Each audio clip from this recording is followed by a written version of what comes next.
Today we're going to start talking about music of the Baroque period, 1600 to 1750, exemplified by J.S. Bach. Today will be the first of two presentations about the music of Bach. One today dealing with Bach's vocal music, the other coming in sections. Yes, we have sections on Thursday, Friday, and Monday having to do with the instrumental music of J.S. Bach.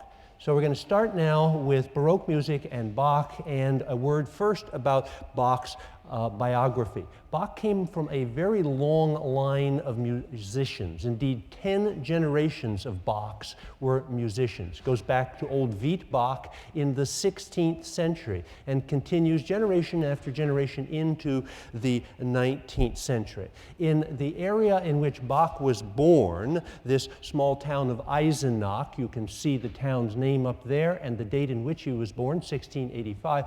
In this area of Thuringia, the region in which Eisenach sits, the word Bach was eponymous. In other words, a Bach simply meant a musician, just like we have the word Kleenex, for example, or we have the word Xerox that begin to take on the connotations of an entire class. So to be a Bach in that area was to be a musician.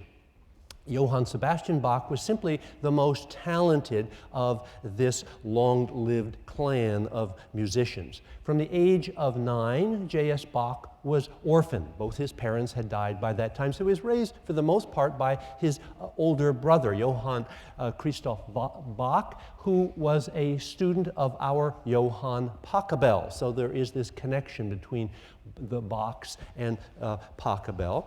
And for the most part, J.S. Bach was self-taught. How did he teach himself music? Well, he copied music. He copied music for two reasons. One, to learn the musical style, and two, to get music, because you simply couldn't go to a photocopy machine and copy the music of Corelli or the music of Vivaldi.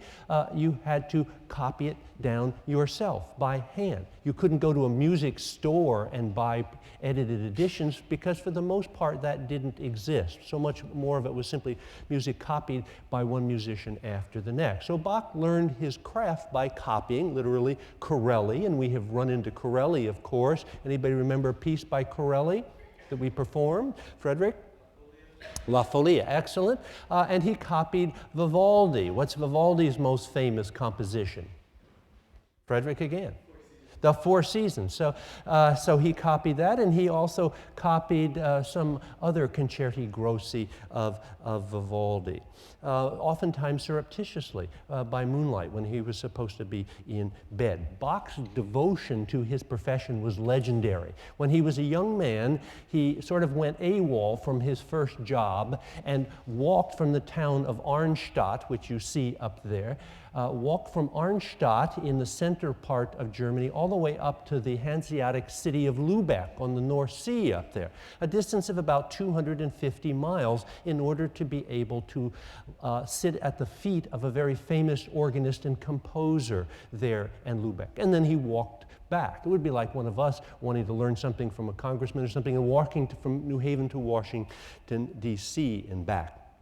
In his day, Bach was legendary, not so much as a composer, oddly enough, but as what? What was Bach known for in his day? We touched on this before. Angela? He was an organist, okay? So he was an organist. He was the great virtuoso organist of central northern Germany in this period. Now, we have met an organ piece of Bach before. What was that?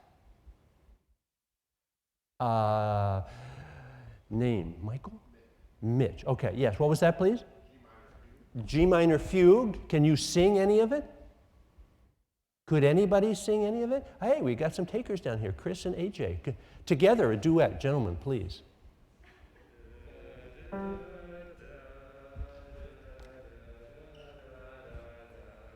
Excellent. Oh, wow. Bravo. Okay.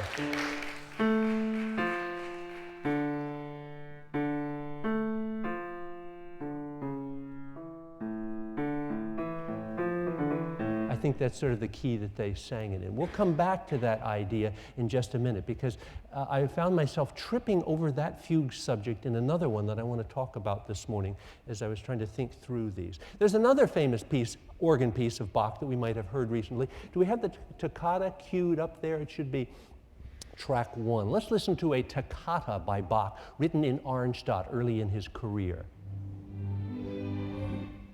Whoa, where did that come from? Oh, I know, it's in the machine. They were in the bay. We lost the CD this morning, so it's sitting in the machine. How interesting. Sometimes our CD player eats our machine for days on end and then only belatedly spits it back out. So do we have that? Okay, we don't have that cued, I'm sorry. But you probably heard it at the concert the other day.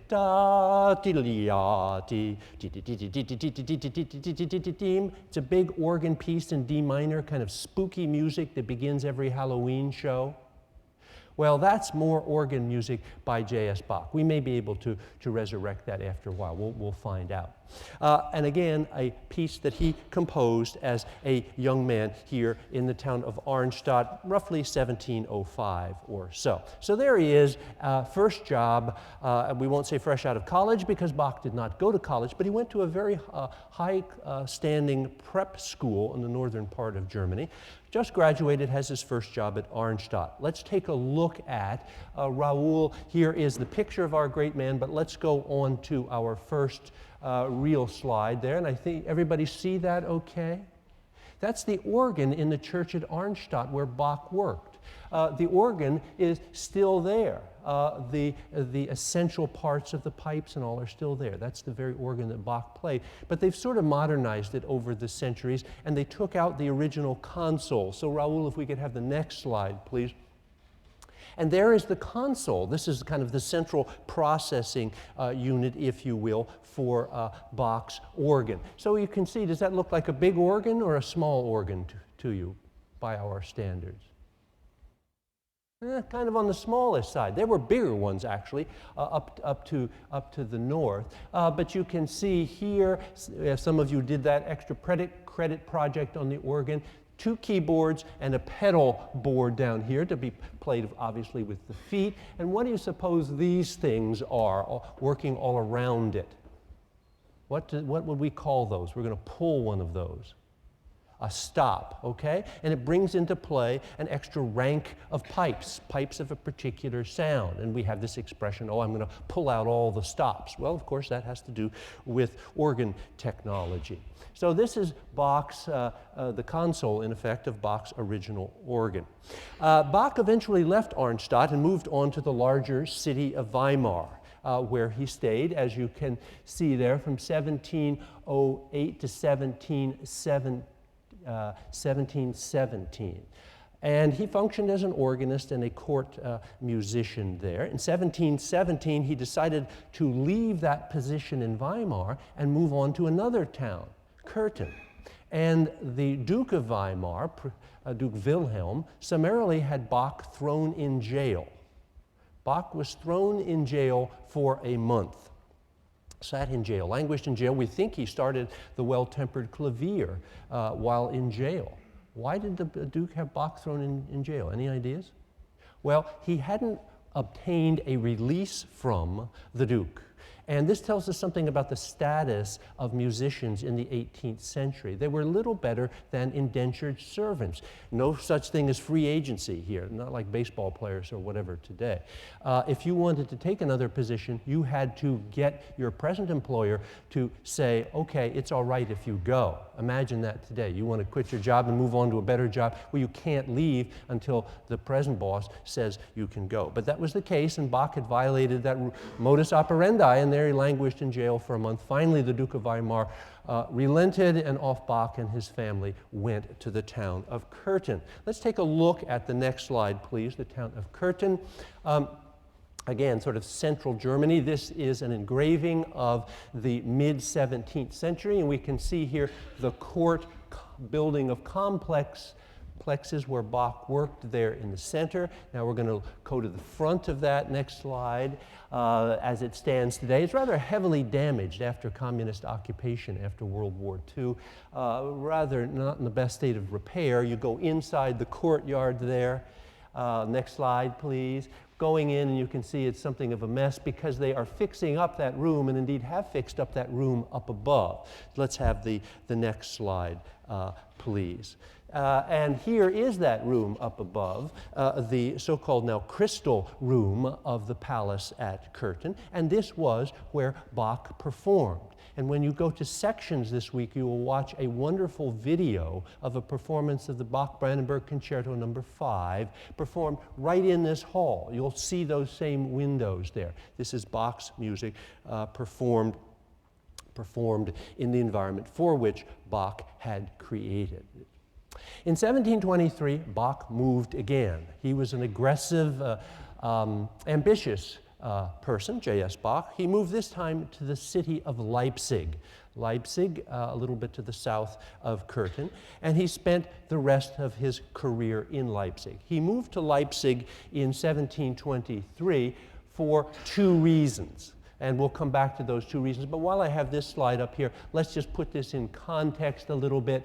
You can see where Berlin is there. You can see where Lübeck is, where he walked all the way at the top. This is central Germany here. And these towns aren't too far apart. Here's Curtin, here's Leipzig. So 1723, he goes to Leipzig. And he goes there for two reasons. One, next slide. One, because his family will be given, by the standards of the time, rather large quarters here. Actually, by our standards, they were very small, 900 square feet. Bach ultimately had 20 children, and they were living in 900 square feet. Ask yourself, do you know how many square feet are in your parents' apartment or home?